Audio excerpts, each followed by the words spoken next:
fact that there has been this meeting between the king and his son poses the next question, William and Harry. Can there be any reconciliation between the brothers? I think it speaks volumes that during this 4-day tour of the UK, while Harry has been over here, William has had an absolutely packed schedule. And indeed, the day that Harry was in London, William was in Cardiff. There's been no opportunity for them to meet. When Harry was in Windsor paying tribute to his late grandmother laying a wreath at St George's Chapel, William and Catherine were out on an engagement. I'm told by very reliable sources close to William that a reconciliation is not on his agenda, that his agenda is supporting his wife, his children, stepping up as Prince and Princess of Wales, committing to his work, and that there really is too much water under the bridge. So a reconciliation as far as the brothers is concerned, I think sadly, is still some way off.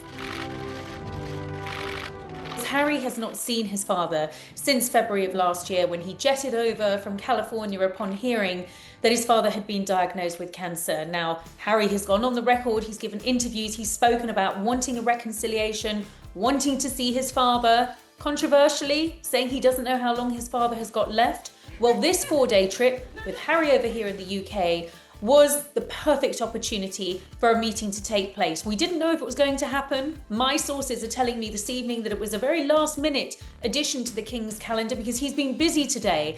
But Harry had cleared his diary in order to make this meeting possible. And now we have confirmation from Buckingham Palace that it has in fact happened.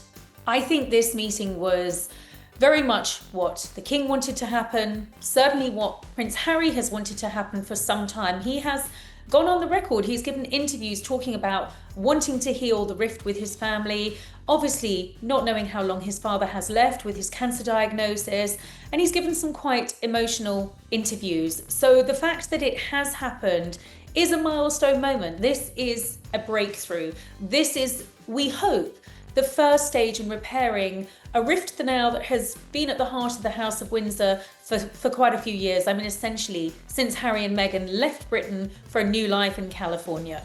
I think the meeting in July between Harry's head of communications and the King's head of communications was very significant. There hadn't been a meeting like that, really since Harry and Meghan had left Britain.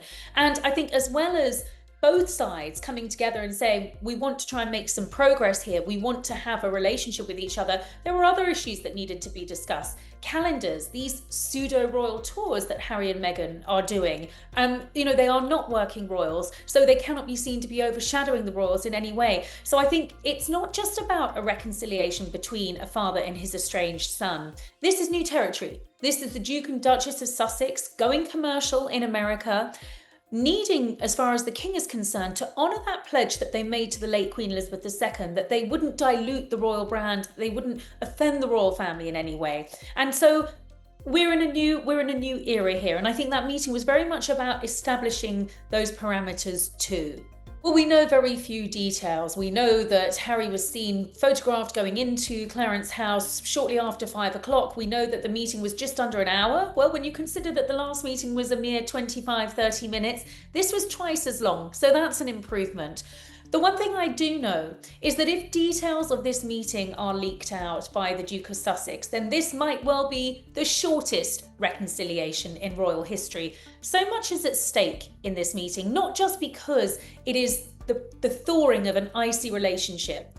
It's about trust. It's about Harry and the King being able to have a relationship, and the King particularly knowing that the conversations that they have at meetings such as this and any in the future are going to be kept private. So much damage was done with the publication of Spare, with some of the reveals in Harry and Meghan's documentary, and of course with the Oprah interview, that damage needs to be repaired. I think the King is prepared to move on from the past, but I'm told by a source very close to the King that the ball is in Harry's court, that issue of trust is so important to the King, and that in order for there to be a long-term and meaningful reconciliation, that trust has to be respected.